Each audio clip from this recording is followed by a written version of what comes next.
My rats aren't prisoners, and yours shouldn't be either. Having an appropriate cage is one of the most important things in correct rat care. So, in today's video, I want to show you guys what things make a good cage, what things make a bad cage, and also give you some examples of cages you can buy and what cages you should absolutely never even consider. Before I give you guys specific cage recommendations, I want to explain what exactly makes a good cage. So for a cage to be suitable for rats, it has to meet at least two requirements. First of all, it has to have good ventilation because rats have very sensitive respiratory systems. And second of all, it has to meet the minimum space requirements.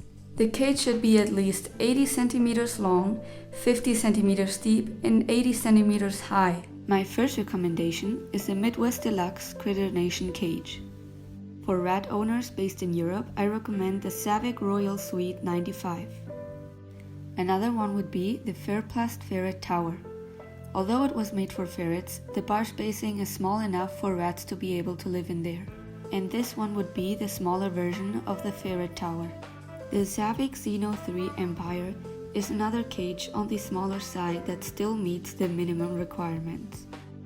If you're looking for a cheaper alternative to a bigger cage, I recommend you look into bird cages. Another alternative would be making the cage yourself. That way, you can make it fit your space as well as your rat's needs. Now that we know what a good cage should look like, let's move on to the bad cages.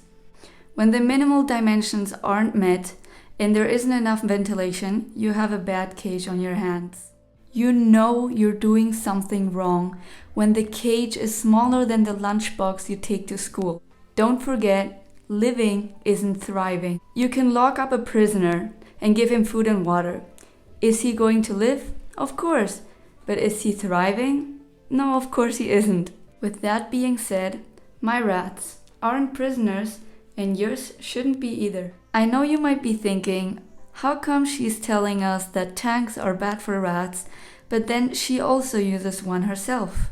I personally use a tank because, as you can tell, I have a very large tank topper. There's more than enough ventilation, and also the biggest reason why I use a tank is because I use cocoa soil at the bottom of their cage. If you're curious as to why I use cocoa soil at the bottom of the cage, I will be doing a video in the future explaining what types of bedding I recommend and don't recommend. But let's just say it's very close to, earth, nature, and I've just noticed that they're more active and having fun. But for the rest of the day, when they're sleeping, they're just upstairs. So don't worry, they're getting plenty of ventilation, and I haven't had any problems with them getting any type of infection, so I think I'm safe. That's the end of this video. Thank you so much for watching and supporting my channel.